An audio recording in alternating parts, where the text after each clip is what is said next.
ఎవడు కొడితే ఈవీఎం బాక్సులు బద్దలవుతాయో అతడే మోదీ. 2014 సాధారణ ఎన్నికల్లో కాంగ్రెస్ను చావగొట్టాడు. మహారాష్ట్ర, హర్యానా, యూపీ ఇలా ఎన్నో రాష్ట్రాల్లో దిమ్మ తిరిగే ఫలితాలు రాబట్టాడు మోదీ. ఇప్పుడు సొంత రాష్ట్రంలో రఫాడించే రిజల్ట్ను కొల్లగొట్టేశాడు. అయితే తానే ఒక సైన్యంగా, ఒక్కడుగా, బాహుబలిగా నరేంద్ర మోదీ అవతరించాడా? ఇక మోదీకి తిరుగు లేదా? మోడీని ఢీకొట్టే మొనగాడు పుట్టలేదా? పుట్టబోడా? నరేంద్ర మోడీ బలశాలిగా ఎలా అవతరించాడు? వచ్చే స్టోరీ. ఒక్కడు మొనగాడు, ఊరే మెచ్చిన పనివాడు, వెతికి తలొంచడు ఏనాడు, తల ఎత్తుకు తిరిగే మొనగాడు. అవును, ఒకే ఒక్క మొనగాడు 2014 ఎన్నికల్లో ప్రభంజనం మోగించాడు. ఇప్పటికీ చెవులు గివ్వుమనే మోత మోగిస్తూనే ఉన్నాడు.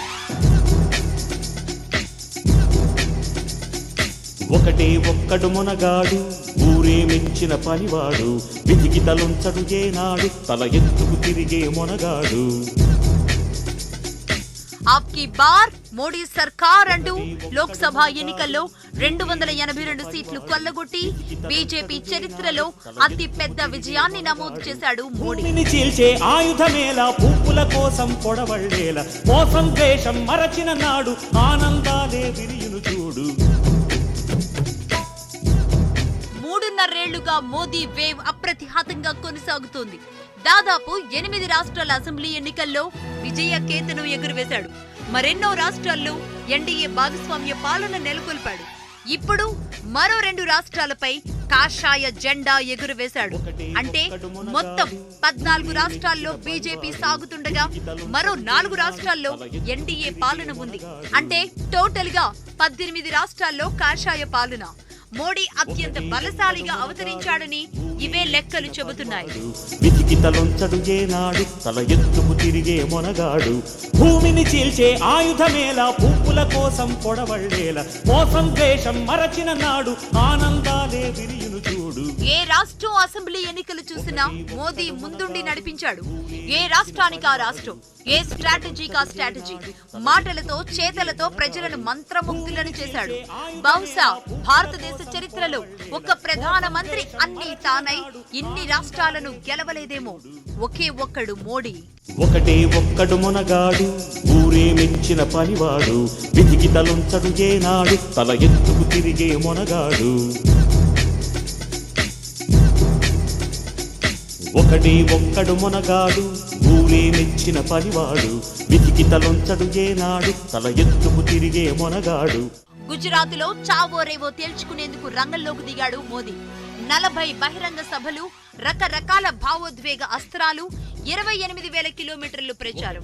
ఇలా తన సొంత రాష్ట్రంలో విజయకేతనం ఎగురవేశాడు మోదీ. అక్కడ సీఎం విజయ్ రూపానీని పూర్తిగా పక్కన పెట్టేసి బాధ్యతలన్నీ తన భుజాలపై వేసుకుని విజయాన్ని ముద్దాడాడు Modi. One and only Modi. ఒకటే ఒక్కడు మొనగాడు, ఊరే మెచ్చిన పనివాడు, వెతికి తలొంచడు ఏనాడు, తల ఎత్తుకు తిరిగే మొనగాడు. హిమాచల్ ప్రదేశ్ లో కాషాయ జెండా ఎగురవేశాడు మోడీ.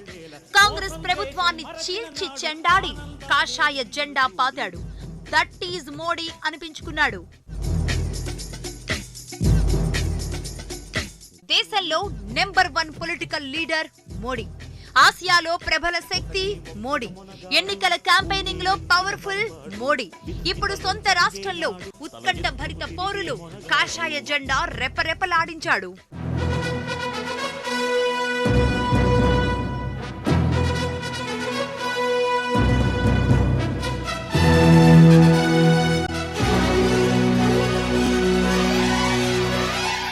వచ్చే ఏడాది కర్ణాటకతో పాటుగా మధ్యప్రదేశ్, రాజస్థాన్ లో జరిగే అసెంబ్లీ సమరాల్లో కథన కుతూహలంతో కదలబోతున్నాడు మోడీ. ఎన్డీఏలో ఇక అన్ని పార్టీలు జీ హుజూర్ అనేలా చేసుకుంటున్నాడు. మరిన్ని సంస్కరణల కొరడాలు తీయబోతున్నాడు. గుజరాత్, హిమాచల్ అందించిన జోష్ తో మరింతగా చెలరేగిపోయేందుకు సిద్ధమవుతున్నాడు మోడీ. ఒకటే ఒక్కడు మొనగాడు, ఊరే మెచ్చిన పనివాడు, వెతికి తలొంచడు ఏనాడు, తల ఎత్తుకు తిరిగే మొనగాడు. Yes right. మొత్తానికి మోడీ బ్రాండ్ అయితే కనబడుతోంది. దీనికి సంబంధించి మనకి శ్రీనివాస్ గారు లైవ్లోనే ఉన్నారు ఢిల్లీ నుంచి, సిపిఎం జాతీయ నేత అయిన శ్రీనివాస్ గారు. శ్రీనివాస్ గారు, ఎక్కడికెక్కడ అన్ని తానై నడిపించుకుంటున్నాడు. అంటే మోడీ బ్రాండ్ ఇప్పుడు ఆ దేశవ్యాప్తంగా కాదు, మిగతా దేశాల్లో కూడా ఇప్పుడు బ్రాండ్ అవ్వలేదా అంటారా? అంటే మోడీ నాయకత్వం బలపడిన మాట వాస్తవం. వాళ్ళ పార్టీలో కానీ ప్రభుత్వం మీద కానీ ఆయన పట్టు కూడా బిగిస్తాడు, అందులో ఏం సందేహం లేదు. అలాగే మీరు అన్న బ్రాండ్ అనేది అది మన మార్కెట్ లో చూస్తే బ్రాండ్లు ఎప్పుడు పర్మనెంట్ గా ఉండవు, మారిపోతుంటాయి. ఒక బ్రాండ్ మింగేసి ఇంకో బ్రాండ్లు వస్తుంటాయి. ఆ అర్థంలో అయితే మాత్రం మీరు చెప్పే ప్రతికూలమైన బ్రాండ్ అయిపోద్ది రాబోయే కాలంలో. వాళ్ళకి సమస్య అది కాదు. రఘునందన్ రావు గారు అన్నట్టు వాళ్ళకి ఆ కాన్ఫిడెన్స్ ఉండటం, నేనేమి తక్కువ చేసి మాట్లాడటం లేదు. కానీ వారు ఒక విషయం గుర్తించాలి. 2004 ఎన్డీఏ గవర్నమెంట్ ఓడిపోవడానికి ముందు 2003లో జరిగిన అసెంబ్లీ ఎన్నికలు అన్నింటిలోనూ బీజేపీ విజయ డంకా మోగించింది. ఇప్పుడు మీరు అన్నట్టుగా డంకానే మోగించింది. ఆ రోజు కూడా జయత్యాత్ర అనుకుని 2004లో బ్రహ్మాండంగా విజయం సాధిస్తాం అనుకుని 6 నెలల ముందు ఎన్నికలకు వెళ్లారు. ఆ తర్వాత ఫలితం ఏమిటో మనకు తెలుసు. ఇప్పుడు వారు చెబుతున్నారు, ఇప్పుడు మేము చాలా నిర్మాణం ఆర్గనైజేషన్ గురించి. కరెక్టే, ఆర్గనైజేషన్ బీజేపీకి ఆర్ఎస్ఎస్ చాలా బలమైన ఇది ఉంది. కాంగ్రెస్ తో పోల్చుకుంటే వాళ్ళ నిర్మాణం చాలా పటిష్టమైంది కూడా. ఆర్ఎస్ఎస్ దాని వెనక వాళ్ళకి ఒక రకంగా వెన్నుముక లాంటిది. కానీ వాస్తవం ఏంటంటే ప్రజలు ఎంత బలమైన ఆర్గనైజేషన్ ఉన్నా, ఎంత సిస్టమేటిక్ ఉన్నా, రేపు విధానాలు ప్రజలకు ప్రతికూలంగా ఉండి వాళ్ళని ఇబ్బందులు పాలు చేసే ఉంటే వాళ్ళు ప్రజలు ఖచ్చితంగా వ్యతిరేకంగా ఓటేస్తారు. ఓటర్లని ఆర్గనైజేషన్ ప్రభావితం చేయదు. వేయాలనుకునే వాళ్ళని ఆర్గనైజేషన్ తోడ్పడుతుంది తప్ప, లేకపోతే అది ప్రజలు ఒకసారి ప్రతికూలంగా వస్తే దాన్ని ఏమి ప్రభావితం చేయదు. అందువలన వాళ్ళ విధానాలు ప్రస్తుతానికి ఇంకా ప్రజలు వెయిట్ అండ్ సీఎల్ ఉన్నారు, చూద్దామని. దానికి కారణం ఏంటంటే కాంగ్రెస్ దీనికి భిన్నమైన విధానాలు అందించలేకపోవటమే. ఇప్పుడు ఉదాహరణ జీఎస్టీ ఉంది. జీఎస్టీ కాంగ్రెస్ పెట్టింది, కానీ వాళ్ళు ఆమోదించుకోలేకపోయారు. మోడీ వచ్చిన తర్వాత ఆమోదింపజేశాడు. ఇప్పుడు ఏ విధంగా వాళ్ళు మేము భిన్నమని చెప్పగలుగుతారు? కాబట్టి అనేక విషయాల్లో బీజేపీ కాంగ్రెస్ ఆర్థిక విధానాలు ఒకటే. మేము దీని ప్రత్యామ్నాయం ఇంకొక ఆధారం మేము ఇవ్వగలం అనుకున్న మూడో ఫోర్స్ లేదు గుజరాత్ లో. అలాగే హిమాచల్ ప్రదేశ్ ఉంది. మేము ఇప్పుడు సిమ్లా పట్టణ ప్రాంతంలో వ్యాపారస్తుల గురించి ఆయన చెబుతున్నారు. సిపిఎం ఉన్న చోట సిమ్లాలోనే మేము సీటు గెలిచాం. కారణం ఏంటంటే అక్కడ ఆల్టర్నేటివ్ ప్రొవైడ్ చేయగలిగిన చోట. అట్లా వేరే ఒక థర్డ్ ఫోర్స్ లెఫ్ట్ బలంగా లేకపోవడం అనేది ఈ రోజు రాజకీయాల్లో ఒక లోటుగా కనిపిస్తుంది. బీజేపీ కాంగ్రెస్ ఒకరికొకళ్ళు ఈ రోజు ప్రత్యామ్నాయం చెప్పుకోగలిగిన స్థితి లేదు. ఇద్దరిది ఒకటే విధానాలు. కాకపోతే ఎవరు అగ్రెసివ్ గా లేకపోతే వేగంగా అమలు చేస్తారనే తేడా తప్ప మౌలికమైన తేడా లేదు. అయితే ఇక్కడ ఒక విషయం రఘునందన్ రావు గారితో మాట్లాడుతాం. శ్రీనివాస్ గారు, రఘునందన్ రావు గారు, అంటే గెలవని పరిస్థితుల్లో ఇక్కడ తప్పకుండా గెలవాల్సిందే. ఎందుకంటే ఇప్పటి వరకు ఎప్పుడైతే మోడీ ప్రధాని అభ్యర్థిగా నిలబడ్డారో అప్పటి నుంచి గుజరాత్ మోడల్ని అభివృద్ధిగా చూపించుకుంటూ మిగతా రాష్ట్రాల్లో తిరుగుతున్న పరిస్థితుల్లో అంటే ఒక స్టెప్ దిగి అంటే దిగజారుడు రాజకీయాలు చేశారు అనే మాట కాంగ్రెస్ మొదటి నుంచి అంటూనే ఉంది. ఇప్పుడు జీఎస్టీ గురించి పెద్దలు శ్రీనివాసరావు గారు ఒక మాట అన్నారు. జీఎస్టీకి అమలుకు ఒక కమిటీ వేసుకుంటున్నప్పుడు వాజ్పేయి గారు నాడు తొలినాళ్లలో విశ్వనాథ్ ప్రతాప్ సింగ్ గారు కలలు కానీ రాజీవ్ గాంధీ గారు ఆచరణలోకి తేనటువంటి జీఎస్టీ విషయానికి వచ్చినప్పుడు వాజ్పేయి గారు ఆచరణలో పెట్టాలనుకున్నప్పుడు ఒక పార్లమెంటరీ కమిటీ వేసిండ్రు. ఆ కమిటీకి చైర్మన్గా నాడు పశ్చిమ బెంగాల్లో వామపక్షాలకు సంబంధించినటువంటి శ్రీనివాసరావు గారు రిప్రజెంట్ చేస్తున్నటువంటి సిపిఎం పార్టీకి సంబంధించిన ప్రభుత్వం అధికారంలో ఉంటే సిపిఎం పార్టీకి సంబంధించినటువంటి ఆనాటి వెస్ట్ బెంగాల్ ఆర్థిక మంత్రిని వాజ్పేయి గారు నాటి వెస్ట్ బెంగాల్ ప్రభుత్వాన్ని ఒప్పించి ఈ జీఎస్టీ కమిటీకి చైర్మన్గా వేసి దాని మీద అధ్యయనాన్ని ప్రారంభించినారు. జీఎస్టీ అనేది ఎవరో ఒకరు కలలు కంటే కాలేదు. ఈ దేశంలో ఉన్నటువంటి మెజారిటీ రాజకీయ పార్టీలు 1998 వినండి కొంచెం వ్యాట్ మీద కమిటీ వేసింది. VAT different from GST. Sir నేను జీఎస్టీ గురించే చెప్తున్నాను సార్. నేను వ్యాట్ గురించి చెప్తున్నాను. ఆ రోజు బెంగాల్ అశ్విన్ దాస్ గుప్తా కమిటీ వ్యాట్ మీద వేసింది, రికమెండ్ చేసింది ఆ కమిటీ. రైట్, నేను వారికి శ్రీనివాసరావు గారికి డాక్యుమెంట్ పంపిస్తాను. గూడ్స్ అండ్ సర్వీసెస్కి సంబంధించినటువంటి ట్యాక్స్ విధానాన్ని ఈ దేశంలో ఏ రకంగా తీసుకోవాలి అని అనుకున్నటువంటి అంశానికి సంబంధించి వాజ్పేయి గారు ప్రధానమంత్రి ఉన్నప్పుడు ఒక కమిటీ వేసినారు. తదనంతరం దాంట్లో ఒక 3 మాజీ RBI reserve bank of India గవర్నర్లతో కమిటీ నివేదిక సమర్పించింది. 2005లో కాంగ్రెస్ పార్టీ ఈ దేశంలో అధికారంలోకి వచ్చినాక యూపీఏ 1లో ఎప్పుడైతే సిపిఎం భాగస్వామ్య పక్షంగా సిపిఐ భాగస్వామ్య పక్షంగా ఉందో నాడే జీఎస్టీకి సంబంధించినటువంటి పార్లమెంటరీ స్థాయి సంఘం ఇచ్చినటువంటి నివేదిక పార్లమెంటు ముందుకు వచ్చింది. కాంగ్రెస్ పార్టీ, బీజేపీ ఈ దేశంలో ఉన్నటువంటి మెజారిటీ రాజకీయ పార్టీలు ఒక బిల్లుకు సంబంధించి 18 సంవత్సరాలు కష్టపడ్డాయి. ఇంకా దాంట్లో మార్పులు చేర్పులు రావాలి జీఎస్టీలో అంటే ప్రతి నెల జీఎస్టీ కౌన్సిల్ కూర్చుంటుంది. అది కేంద్ర ప్రభుత్వ ఆధీనంలో ఉండదు. కేంద్ర ఆర్థిక మంత్రి చైర్మన్గా అన్ని రాష్ట్రాల ఆర్థిక మంత్రులు కూర్చొని ప్రజల మీద భారం పడేటువంటి ప్రతి టాపిక్ మీద ప్రతి నెల చర్చించి అవసరమైనటువంటి అనేక సవరణలు తెస్తున్నారు. భవిష్యత్తులో కూడా అట్లాంటి ఇబ్బందికరమైన అంశాలు ఉంటే సవరణ రూపం లోపల తీసుకురావడానికి జీఎస్టీ కౌన్సిల్ నిర్ణయం తీసుకుంటుంది. కాబట్టి జీఎస్టీ జీఎస్టీ వల్ల ఏదో ప్రజలకు అన్యాయం జరుగుతూ ఉంది, డిమానిటైజేషన్ వల్ల నష్టం జరుగుతుంది అని చాలామంది చాలా సందర్భాల్లో చెప్పినప్పటికీ కూడా ఆ మాటలన్నీ విన్న తర్వాతనే ఒక్కొక్క రాష్ట్రంలో ఎన్నిక జరుగుతున్నటువంటి సందర్భంలో ఒక్కొక్క అంశాన్ని ముందుకు తీసుకొచ్చి ప్రచారం రకరకాలుగా చేసిన తర్వాతనే ప్రజలు ఇచ్చినటువంటి తీర్పు ఇది. ఖచ్చితంగా మేము సంస్థాగతంగా ఖచ్చితంగా బలపడేందుకు ప్రయత్నం చేస్తూ ఉన్నాం. పొరపాట్లు ఎక్కడైనా జరిగితే వాటిని సరిదిద్దుకుంటాం, సవరించుకుంటాం, సద్విమర్శల్ని స్వీకరిస్తాం. మళ్ళీ చెప్తా ఉన్నాం, ఎట్లాగో శ్రీనివాస్ గారు వామపక్ష భావజాలం కాబట్టి ఎట్లాగో వారికి మాకు సిద్ధాంతపరమైనటువంటి వైరుధ్యం ఉంటుంది. వారు లెఫ్ట్, మేము రైట్ కాబట్టి ఖచ్చితంగా ఆలోచనలు అట్లే ఉంటాయి. తూర్పు పడమరలు ఎప్పుడు కలవనట్టు వారు అట్లే ఆలోచిస్తారు, మేము ఇట్లానే ఉంటాం. కాంగ్రెస్ ఒక మాట పడమర అయితే కలవదు అంటే ఇప్పుడు ఉత్తరాదిన బీజేపీ పరిస్థితి వేరు, బట్ ఇక్కడ దక్షిణాదిని చూస్తే మన అసలు ఇక్కడ బీజేపీకి ఎంతవరకు ఇక్కడ సానుకూల దృక్పథాలు ఉండే అవకాశం ఉంది? శ్రీనివాస్ గారు చెప్పండి. మన ఆంధ్రప్రదేశ్ తెలంగాణ విషయానికి వచ్చినప్పుడు బీజేపీ అంతగా ప్రభావితం చేస్తుంది నేను అనుకోవటం లేదు. ఎందుకంటే ఆంధ్రప్రదేశ్లో వాళ్ళు పెద్ద ఫోర్స్ ఏం కాదు. తెలంగాణలో ప్రయత్నం చేస్తున్నారు, వారు అన్నట్టు రఘునందరావు గారు అన్నట్టు చాలా ప్రయత్నం చేస్తున్నారు. కానీ తెలంగాణ ప్రజలు బీజేపీని ఆదరిస్తారని అనుకోవట్లేదు. ఎందుకంటే అక్కడ వైబుల్ ఉన్నాయి ఫోర్సెస్, పొలిటికల్ ఫోర్సెస్ బలంగా ఉన్నాయి. కాబట్టి బీజేపీ రాబోయే ఎన్నికల్లో ఆంధ్ర తెలంగాణలో బహుశా ఇందాక వారు అన్నట్టుగా ఓట్లు చీల్చి ఏదన్నా కొన్ని ప్రభావాలు చేయొచ్చు కొన్ని ప్రాంతాల మీద తప్ప అధికారాన్ని సవాల్ చేసేంతగా ఆంధ్ర తెలంగాణలో ఉండదు. కేరళలో లేదు, తమిళనాడులో కూడా లేదు. ఒక కర్ణాటకలోనే వాళ్ళు బహుశా గెయిన్ కావచ్చు, ఎందుకంటే కాంగ్రెస్ వైఫల్యం అక్కడ కూడా గ్యారెంటీ లేదు. అందుకని అది చూడాల్సినటువంటి అవసరం ఉంది. ఇక్కడ కనిపిస్తుంది అంటే ఇక్కడ కూడా దక్షిణాదిలో కాంగ్రెస్ వైఫల్యమే బీజేపీ పెరగడానికి కారణం అవుతుంది. అందుకని కాంగ్రెస్ వాళ్ళు కూడా ఈ విషయంలో తమ విధానాలని వాటిని పరిశీలించుకోవాలి. ఇప్పుడు నిర్మాణం కూడా కాంగ్రెస్ అంతా ముఠాల మీద ఆధారపడి ఉంటుంది, వ్యక్తులు ముఠాల మీద ఆధారపడి ఉంటుంది. కానీ బీజేపీ ఆర్ఎస్ఎస్ ఏమో ఒక సంస్థాగత ఒక స్ట్రక్చరల్ ఆర్గనైజేషన్ వాళ్ళు పెట్టుకుని సిస్టమేటిక్ గా పోతున్నారు. కాబట్టి ఆ రకంగా కూడా కాంగ్రెస్ వాళ్ళ పాలసీలని వాళ్ళ ఆర్గనైజేషన్ సిస్టమ్ కూడా మార్చుకుంటేనే ఏదన్నా నిలబడగలుగుతారు. అంతవరకు కరెక్ట్ అది ఆ విషయం. ఇప్పుడు ఒరిస్సా విషయానికి వచ్చినప్పుడు ఒరిస్సాలో సంస్థాగత నిర్మాణంలో మేము బలపడ్డాం కాబట్టి మొన్న జరిగినటువంటి స్థానిక సంస్థల ఎన్నికలలో మెజారిటీ స్థానాలలో భారతీయ జనతా పార్టీ గెలిచింది. కాంగ్రెస్ పాలిస్తున్నటువంటి పెద్ద రాష్ట్రం కర్ణాటకలో ఎప్పుడు ఎన్నికలు వచ్చినా భారతీయ జనతా పార్టీ గెలుస్తుంది అనేటువంటి సంపూర్ణ విశ్వాసం మాకుంది. ఇకపోతే తెలంగాణ విషయానికి వస్తే తెలంగాణలో మేము సంగారెడ్డి మెదక్ జిల్లా కేంద్రం ఎప్పుడో గెలిచింది బీజేపీ. నిజామాబాద్ జిల్లా హెడ్ క్వార్టర్ ఎప్పుడో గెలిచింది భారతీయ జనతా పార్టీ. మహబూబ్ నగర్ ఇందాక ఇక్కడ కూర్చొని పోయిన మిత్రుడు ఎన్ఎం శ్రీనివాసరెడ్డి గారు, మహబూబ్ నగర్ మేము ఎప్పుడో గెలిచినాం. 2014లో భారతీయ జనతా పార్టీ తెలంగాణలో 73 ఓట్లతోటి కల్వకుర్తి సీట్ ఓడిపోయింది. 1150 ఓట్లతోటి మహబూబ్ నగర్ ఎన్ఎం శ్రీనివాసరెడ్డి గారు ఓడిపోయినరు. మేము బీఫామ్ ఇవ్వకపోతే సూర్యాపేటలో సంకినేని వెంకటేశ్వరరావు గారు 1250 ఓట్లతోటి ఓడిపోయినరు. ఆదిలాబాద్ జిల్లా లోపల పాయల శంకర్ గారు మంత్రి జోగు రామన్న చేతిలో 2500 ఓట్లతోటి ఓడిపోయినరు. ముదోల్ నియోజకవర్గంలో రమాదేవి గారికి 58,000 ఓట్లు వచ్చినాయి. కరీంనగర్ పట్టణంలో బండి సంజయ్ గారికి 61,000 ఓట్లు వచ్చినాయి. వేములవాడలో చెన్నమనేని రమేష్ గారి చేతిలో ఆది శ్రీనివాస్ గారు 1300 ఓట్లతోటి ఓడిపోయినరు.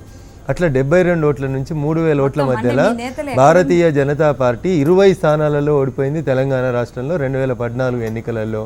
తెలంగాణలో భారతీయ జనతా పార్టీకి పటిష్టమైనటువంటి బలమైనటువంటి నెట్వర్క్ ఉంది. కాబట్టి ప్రయోజనాలు కాదు అక్కడ. అన్ని జిల్లా కేంద్రాలు మేము గతంలో గెలిచినవే. ఏ రోజు భారతీయ జనతా పార్టీ 2 ఎంపీలు గెలిచిన రోజే హన్మకొండ ఎంపీని గెలిచింది భారతీయ జనతా పార్టీ. దేశం మొత్తం 2 ఎంపీలు గెలిచినప్పుడు మహబూబ్ నగర్ ఒకటే మాట అడపాదడప కాదు తల్లి, ఒక్క మాట.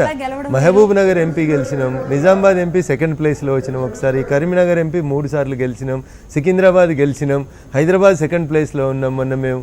అందుకని భారతీయ జనతా పార్టీ తెలంగాణలో బలమైనటువంటి వేళ్ళూనుకున్నటువంటి పార్టీ. 2019లో నేను మళ్ళీ సంపూర్ణమైనటువంటి విశ్వాసంతో చెప్తా ఉన్నాం. ఇందాక మిత్రుడు శ్రీనివాసరెడ్డి గారు కూడా చెప్పిండ్రు, హంగే వస్తుంది. ఆ హంగులో అందరికంటే ఎక్కువ సీట్లు భారతీయ జనతా పార్టీకే వస్తాయి. ఆ విశ్వాసం మాకుంది. మొన్న 20 సీట్లు ఓడిపోయినాం మేము. 500 నుంచి 2000 ఓట్ల మధ్యలో మేము ఓడిపోయిన సీట్లు 20 స్థానాలు ఓడిపోయినాం. అవి కాక ఎప్పుడో మేము 5 ఎంపీలు గెలిచినాం తెలంగాణ లోపల. మెదక్ గెలిచినాం, మహబూబ్ నగర్ గెలిచినాం, హన్మకొండ గెలిచినాం, కరీంనగర్ గెలిచినాం, సికింద్రాబాద్ గెలిచినాం. కాబట్టి అప్పుడు కొంత బలహీనంగా ఉన్నప్పటికీ ఇప్పుడు నరేంద్ర మోడీ గారు లాంటి ఒక బలమైనటువంటి నాయకుని నాయకత్వంలో పుల్లారావు గారు అన్నట్లుగా ఇక్కడ కాంగ్రెస్ కూడా బలం పుంజుకుంటున్న పరిస్థితుల్లో ఇక్కడ తెలంగాణలో ఖచ్చితంగా బీజేపీకి టఫ్ ఫైట్. లక్ష్మి గారు నేను ఒక మాట చెప్తాను నేను మీకు. కాంగ్రెస్ పార్టీ ఢిల్లీలోనే బెయిల్ మీద ఉంది. సోనియా గాంధీ, రాహుల్ గాంధీ, మోతీలాల్ ఓరా, శ్యామ్ పిట్రోడా అట్లా అందరూ నేషనల్ హెరాల్డ్ కేసులో. Total Congress party is on bail. గల్లీకి వస్తే ఉత్తమ్ కుమార్ రెడ్డి గారి మీద కేసు ఉంది, బెయిల్ తీసుకొని ఉన్నారు. జానారెడ్డి గారి మీద ఈడీ కేసు ఉంది. గీతారెడ్డి గారి మీద ఎంఆర్ కేసు ఉంది, డీకే అరుణ గారి మీద గనుల కేసు ఉంది, వీళ్ళందరికీ తోడు వచ్చిన కొత్త నాయకుడు రేవంత్ రెడ్డి గారి మీద ఓటుకు నోటు కేసు ఉంది. ఎట్లా నమ్ముతారు సార్ కాంగ్రెస్ పార్టీని? ఢిల్లీలో లేదు కాంగ్రెస్ పార్టీ, ఒక్కొక్క రాష్ట్రం కోల్పోతూ వస్తా ఉన్నారు. రేపు ఎల్లుండి కర్ణాటక కోల్పోతారు. ఇంకా ప్రజల్ని వాళ్ళని విశ్వసించేది 100కి 110%. 2019 ఎన్నికలలో భారతీయ జనతా పార్టీ మాత్రమే ఈ రాష్ట్రంలో అధికారంలో ఉన్నటువంటి టీఆర్ఎస్ పార్టీకి ప్రత్యామ్నాయం. ప్రజలు మా వైపే చూస్తూ ఉన్నారు. ఢిల్లీలో కాంగ్రెస్ ఓడిపోయిన తర్వాత గల్లీలో కాంగ్రెస్ కూడా నిల్చోదు. ఆడ ఎట్లయితే బెయిల్ మీద ఉన్నారో ఈడ కూడా గట్లే బెయిల్ మీద ఉన్నారు. ఎప్పుడు ఏడిపోతారో తెలియదు. వాళ్ళ ఎల్పీ నాయకుడే టీఆర్ఎస్ పార్టీకి అనుకూలంగా మాట్లాడతారు. వాళ్ళే సగం మంది టీఆర్ఎస్ పార్టీ కోవర్టులుగా పనిచేస్తారు. వాళ్ళని ప్రజలు విశ్వసిస్తారని ఎవరన్నా అనుకుంటే అది పూర్తి భ్రమ. 100కి 100%. 12% ముస్లిం సోదరులకి రిజర్వేషన్లు ఇస్తామని రాజ్యాంగ వ్యతిరేకమైనటువంటి బిల్లును ప్రతిపాదించిన చంద్రశేఖరరావుని అడ్డుకునేటువంటి శక్తి, నిలువరించేటువంటి శక్తి తెలంగాణ సమాజంలో ఒక బీజేపీకి మాత్రమే ఉంది. 5% ముస్లిం రిజర్వేషన్ ఇచ్చిన కాంగ్రెస్ పార్టీ, 12% రిజర్వేషన్ ఇచ్చిన టీఆర్ఎస్ పార్టీ, రెండు కూడా ఒకే తాను ముక్కలు అనేది మేము ప్రజల ముందు ఎస్టాబ్లిష్ చేయబోతా ఉన్నాం.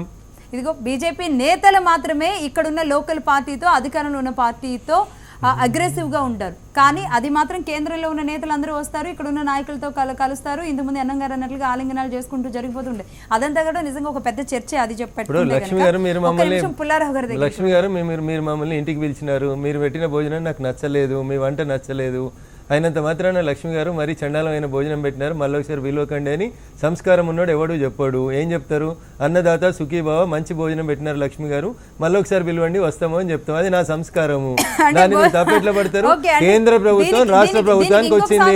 ప్రకాష్ జవదేకర్ గారు ఒక రోజు వచ్చిర్రు, మొక్కలు నాటమన్నారు. ఒక మొక్కలు నాటే కార్యక్రమం మంచిది అన్నారు. మీరు చెడ్డది అంటారా? శ్రీనివాసరావు గారు చెడ్డది అంటారా మొక్కలు నాటే కార్యక్రమం? ఎట్లా మాట్లాడతారు మీరు? ఒక మంత్రి వచ్చి ఏం వ్యూహం అది? ఏం వ్యూహం అది? అరే ఒక మాట మీరు అర్థం చేసుకోవాలి. దయించి ఒక మాట అర్థం చేసుకోవాలి. మొక్కలు నాటే కార్యక్రమానికి జవదేకర్ గారిని పిలిచిరు, మొక్కలు నాటిండు. మొక్కలు నాటిన తర్వాత తెలంగాణ రాష్ట్ర ప్రభుత్వం చేపట్టిన మొక్కలు నాటే కార్యక్రమం మంచిది అన్నారు.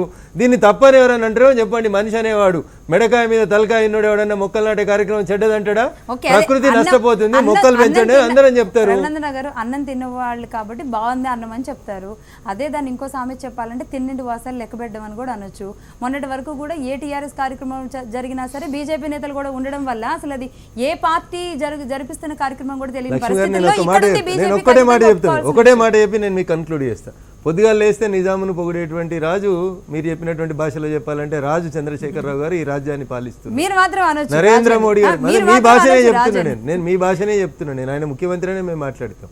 అదే చంద్రశేఖరరావు గారు పరిపాలిస్తున్నటువంటి ఈ రాష్ట్రానికి గౌరవనీయులు నరేంద్ర మోడీ గారు మొన్న మెట్రో ట్రైన్ ప్రారంభోత్సవానికి వచ్చినప్పుడు చాలా స్పష్టంగా చెప్పిండ్రు, సర్దార్ వల్లభాయ్ పటేల్ గారిని గుర్తు చేసుకోకుండా తెలంగాణ గడ్డ ఉండలేదు అని చెప్పిండ్రు. అంటే దాని మెసేజ్ ఏంది? పుల్లారావు గారితో మాట్లాడదాం ఒకసారి. పుల్లారావు గారు, మొత్తానికి ఇక్కడ బీజేపీ అయితే కాన్ఫిడెన్స్ గా ఉంది, మన రఘునందన్ రావు గారి మాటల్లో వింటున్నాం. బట్ అక్కడ పరిస్థితులు ఎలా ఉండే అవకాశాలు ఉన్నాయి? ఇంతకుముందు మనం దీని గురించి చర్చిస్తున్నాం. మరి ఏపీలో ఏంటి ఈ లోపుగానే అంటే ఎలక్షన్ లోపుగానే మార్పులు చేర్పులు జరిగే అవకాశాలు ఉన్నాయనుకోవచ్చా?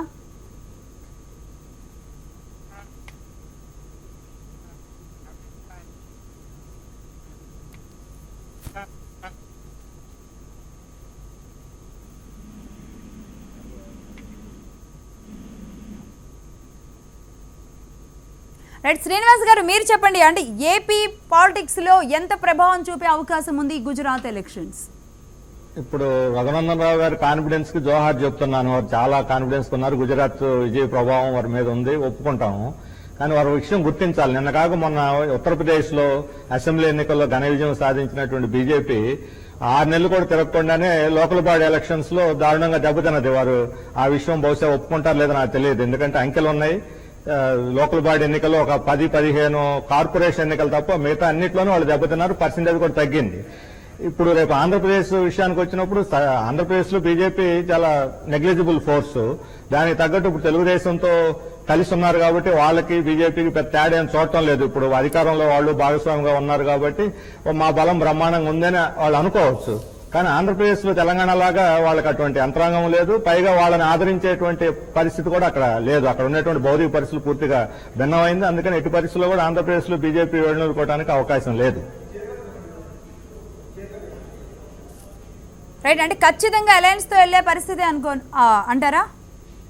అది వాళ్ళ ఇష్టం. అలయన్స్ తో పోతారో లేదో అది మాకు తెలియదు. ఎందుకంటే తెలుగుదేశం బీజేపీ మధ్య ఈ మధ్య దాగుడు మూతలాట లాగా జరుగుతున్నది. కాసేపు తిట్టుకుంటారు, కాసేపు వాటేసుకుంటారు, ఎన్ని జరుగుతా ఉంది. బీజేపీ వాళ్ళు కూడా అయితే టీడీపీ లేకపోతే వైఎస్ఆర్ కాంగ్రెస్ అన్నట్టుగా ఏదో ఉన్నట్టుగా వార్తలు వస్తా ఉన్నాయి. మరి వాళ్ళ మధ్యలో ఏముందో కూడా మాకు తెలియదు. మాకు సంబంధించినంత వరకు వామ పైసలు ఇందాక వేరే ఎవరో చెప్పారు కూడా కాంగ్రెస్ తోటి లెఫ్ట్ పోతుందని. కాంగ్రెస్ తో లెఫ్ట్ పోయే సమస్య లేదు. లెఫ్ట్ తెలంగాణ ఆంధ్రాలో కూడా స్వతంత్రంగానే వ్యవహరిస్తే ఇతర వామపక్ష శక్తులు ఉన్నాయి, చాలా సామాజిక శక్తులు ఉన్నాయి. వాళ్ళందరినీ కూడా కలుపుకొని ఒక ప్రత్యామ్నాయం రేపు వచ్చే ఎన్నికల్లోనే మేము ప్రత్యామ్నాయం కాకపోవచ్చు, కానీ బీజేపీ కాంగ్రెస్ వీళ్ళకి ప్రత్యామ్నాయంగా ఇంకొక పాలసీ బేస్డ్ గా ఉండేటువంటి ప్రజలకి అనుకూలంగా ఉండే ఒక విధానాన్ని మాత్రం మేము ప్రజలకు తీసుకుపోవాలనుకున్నాం. ఆ రకంగా స్వతంత్రంగా వ్యవహరిస్తాం తెలంగాణ ఆంధ్రప్రదేశ్లో కూడా.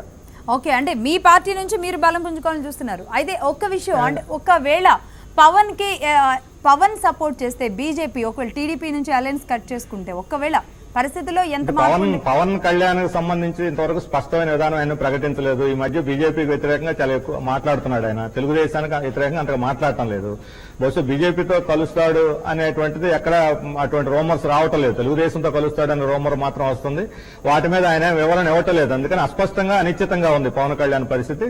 కొంత స్పష్టంగా ఆయన ముందుకు వస్తే ఏదన్నా మనం కామెంట్ చేయడానికి వీలవుతుంది. ఇప్పుడు పవన్ కళ్యాణ్ ఏ పాత్ర పోషిస్తాడు రాబోయే ఎన్నికల్లోని, ఏ నిర్ణయానికి రావాలన్నా అది కరెక్ట్ గా ఉండదు. ఇప్పుడు అది ఇంకా సమయం తీసుకోవాలి. ఎందుకంటే ఆయన క్లియర్ గా ముందుకు రాకుండా మనం దాని మీద వ్యాఖ్యానం చేయలేము.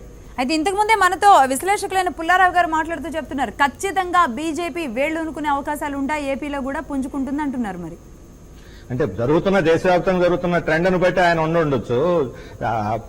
ఒక ట్రెండ్ వచ్చిందంటే ఆటోమేటిక్ గా 100% ఆ ట్రెండ్ ఆగిపోయి చేస్తేనే భారతదేశ రాజకీయాల్లో 1940 నుంచి ఇప్పటిదాకా ఎక్కడా లేదు. నెహ్రూ కాలంలో కానీ ఇందిరాగాంధీ కాలంలో కూడా వాళ్ళు అంతగా విజయడంక మోగించిన కాలంలో కూడా కేరళ, బెంగాల్ లాంటి రాష్ట్రాల్లో వాళ్ళు ఎదురు దెబ్బలు తిన్నారు. ఆనాటి నుంచి ఈనాటి దాకా కూడా కాంగ్రెస్ నిలదొక్కోలేకపోయినాయి ఆ రాష్ట్రాలు. అందుకని బీజేపీకి బలం ఉన్న గుజరాత్ లో కూడా 30-20 ఏళ్లుగా వాళ్ళని కాంగ్రెస్ ఏం చేయలేకపోతుంది. అందుకని ట్రెండ్ ఒక ట్రెండ్ అంటే అర్థం ఆటోమేటిక్ అన్ని ప్రాంతాలకు 100% అప్లై అవుతుందని కాదు. తమిళనాడు, ఆంధ్రప్రదేశ్ లాంటి చోట బీజేపీ నిలదొక్కోవడం కష్టం. వాళ్ళు ఎక్కడ ఎవరో ఒకరి మీద ఆధారపడాల్సిందే తప్ప వాళ్ళంతా వాళ్ళకి ఈ రాష్ట్రాల్లో అటువంటి అవకాశం లేదు. ఎందుకంటే దాని చారిత్రక నేపథ్యం కూడా ఉంది. ఆ రకంగా వాళ్ళు చెప్పే సిద్ధాంతం, వాళ్ళు చెప్పే హిందుత్వ దీనికి ద్రవిడ సంస్కృతి, తెలుగు సంస్కృతి ఇలాంటివి దాన్ని ఆమోదించవు. వాళ్ళ యొక్క అగ్రెసివ్ కల్చర్ని ఆమోదించదు. ఓకే అండి, రైట్ శ్రీనివాస్ గారు, ఇప్పుడు స్మాల్ బ్రేక్ తీసుకుందాం. బ్రేక్ తర్వాత మళ్ళీ కంటిన్యూ చేద్దాం డిస్కషన్. Thank you.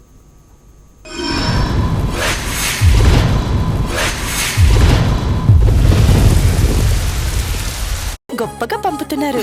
అప్పుడే ఏం చూసావు?